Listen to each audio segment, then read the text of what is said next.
संसार तो एकदम बिल्कुल स्वार्थ में भरा पड़ा है। जेहि ते निज कछ स्वार्थ होई, ते ही पर ममता कर सब कोई।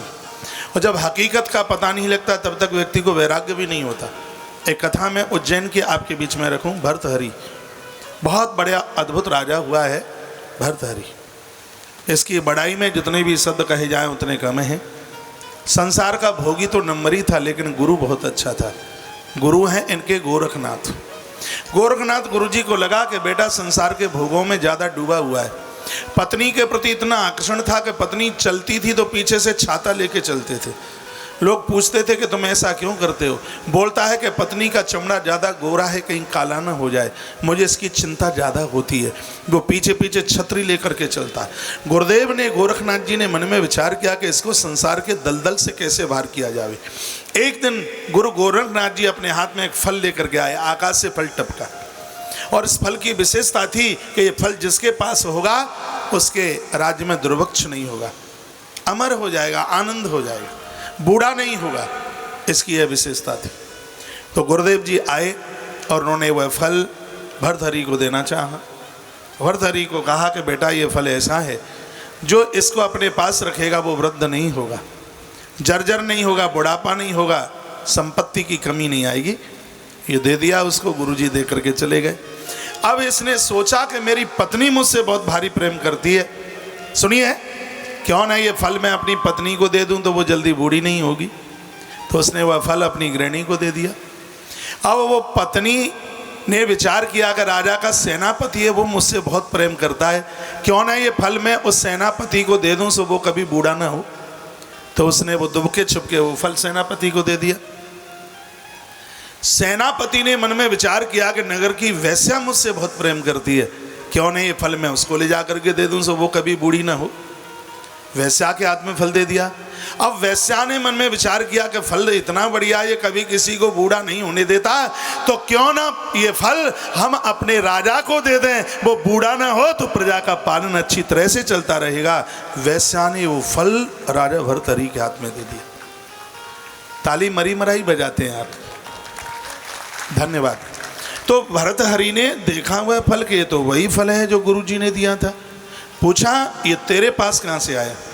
तो ढोल में पोल खुल गया। उसने कहा कि मुझसे आपका सेनापति प्रेम करता है, ये फल उसने मुझे ला के दिया। सेनापति को पकड़ा। उसको पूछा राजा ने तेरे पास फल कहाँ से आया। सेनापति को वक करना पड़ा कि महारानी मुझसे प्रेम करती है, ये फल उसने दिया। इतना कहा राजा मूर्छित होकर के गिर गया। धिक्कार है मेरे लिए, मैंने हाड़ मांस के लोथड़े से प्रेम किया। धिक्कार है, इतना प्रेम मेरा रघुनाथ से हो गया होता, परमात्मा से हो गया होता तो मेरा जीवन निहाल हो गया होता। उस समय राजा भर्तहरि ने 3 शतक लिखे अपने हाथों से। उसमें एक वैराग्य शतक है जिसकी बात मैंने आपके बीच में रखी है। मैं एक बार फिर निवेदन करना चाहूँगा कि ये लगता है कि वो हमें बहुत प्रेम कर रहे हैं, सब ड्रामा ढोंग नौटंकी है, कुछ भी नहीं है। जय गोस्वामी जी का अनुभव बहुत है। वो कहते हैं जेहि ते निज कछ स्वार्थ होई, ते ही पर ममता कर सब कोई। जिस पशु की देह में खून नहीं होता कलीली भी उसको नहीं लगती। कलीली उसको छोड़, एक जीव होता है कलीली, वो भी उसको ही चिपकता है जिसके शरीर में खून है। ये संसार इतना स्वार्थी है। उसी माता पिता की सेवा होती है जिसका बैंक बैलेंस है, जिसके चेक में दम है। नहीं तो कह देंगे बुड्ढा खुलखुल करता है, इसको और नहीं, हमारे लिए ठौर नहीं। बहू चूल्हे में से आवाज़ दे देती थी अंदर से। संसार बहुत स्वार्थी भरा है। यहाँ स्वार्थ के अलावा कुछ भी नहीं है। ये जीवात्मा ने, मैंने तो थोड़ी देसी भाषा में आपको सब बातें कर दी। एका यथा वस्तु निपुण्यानि है मादीनि ततस्तता पर्यटन्ति नरसैव जीवो योनिस कर्तसु। जिनके पास हेम, हेम कहते हैं सोना, जिनके पास सोना है, अश्व यानी घोड़े हैं, जिनके पास संपदा है, हे गुरुदेव जीव उसके साथ स्नेह करता है।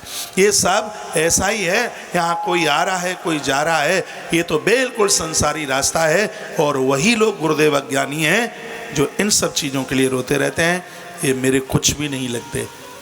उसके तत्पश्चात नारद जी ने पूछा बेटा एक बार ये तुम बताओगे तुम्हारी मृत्यु कैसे हो गई, तुम मरे कैसे। तो इसने कितना सुंदर जवाब दिया। ये कहने लगा कि बदला तो किसी से लिए बिना नहीं रहा जाता। क्या करूं, पूर्व जन्म में एक दिन मैं चूल्हा जला रहा था, एक लकड़ी के ऊपर मुझसे हजारों चींटियां जल करके राख हो गई, और वो हजारों ही चींटियां राजा की घरवाली बन करके आई। मैंने उनको चूल्हे में जला करके मारा, इन्होंने मुझे विष दे करके ख़त्म कर दिया है, विष दे करके मार डाला है। इसलिए बदला तो किसी का किसी से लिए बिना रहता नहीं है। ये कथा कहना चाहती है भैया किसी के साथ हम कभी भी गलत ना करें। ये प्रकृति में देर है, अंधेर नहीं है। इस प्रकृति में बदला है।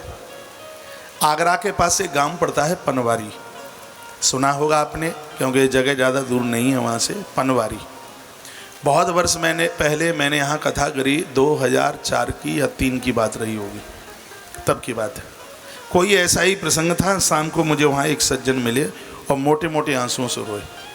कहा महाराज जी आज की पूरी कथा मेरे ऊपर हुई है।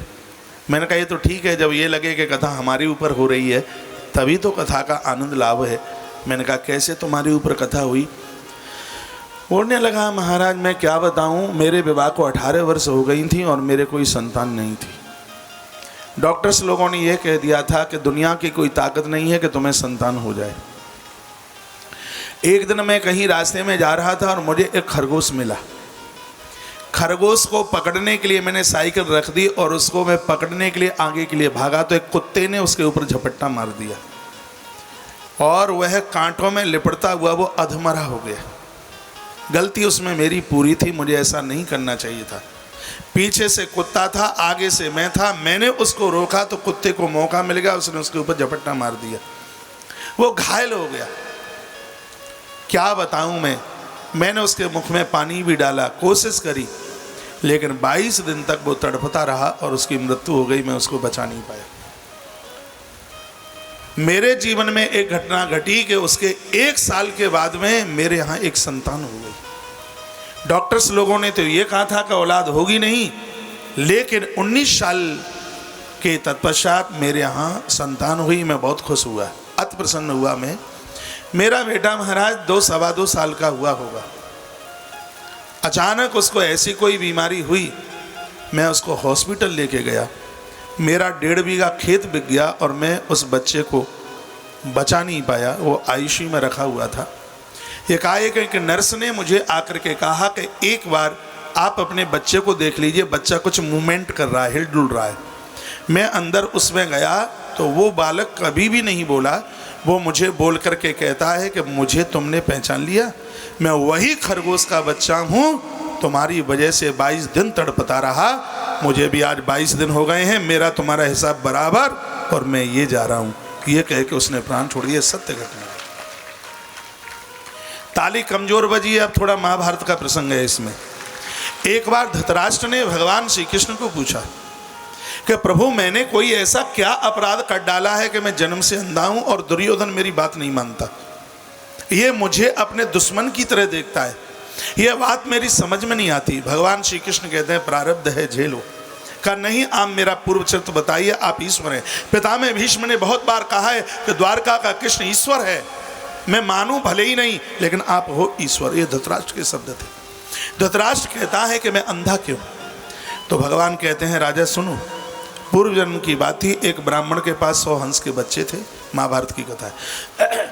वो अपने हंस के 100 बच्चे तुम्हारे पास लेके आया और तुमसे आकर के वह बोला मैं प्रयाग स्नान माघ स्नान करने के लिए जा रहा हूं, मेरे 100 हंस के बच्चे तुम संभाल लेना। तुम राजी हो गए। एक छत्र साम्राज्य था तुम्हारा, तुम बहुत बड़े राजा थे।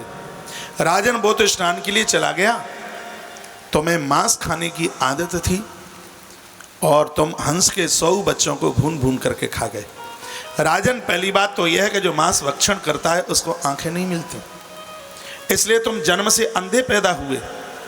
और दूसरी बात, तुम जानते हो, तुम उस ब्राह्मण को बोले कि बीमारी फैली हुई थी, उसने जब बच्चों को मांगा तुमने कहा कि बीमारी फैली थी, इसलिए बीमारी के द्वारा हंस के बच्चे मर गए।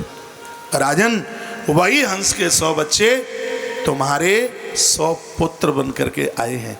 दुर्योधन दुशासन वही हंस के बच्चे हैं, तुमने उनको मारा। जीव बदला लेगा, ये तुम्हें मारे बिना छोड़ेंगे नहीं। पूरी तमाम ये कथाएं कहना यही चाहती हैं, प्रकृति को बहुत बड़ा न्याय है, देर हो सकती है, अंधेर नहीं हो सकती। तो आज ये जीव ने कह दिया, जीव ने कहा कि मैंने चींटियों को जलाकर लकड़ी के ऊपर ख़त्म कर दिया, वही इस राजा की पत्नी आकर के बनी, इन्होंने मुझे समाप्त कर दिया है।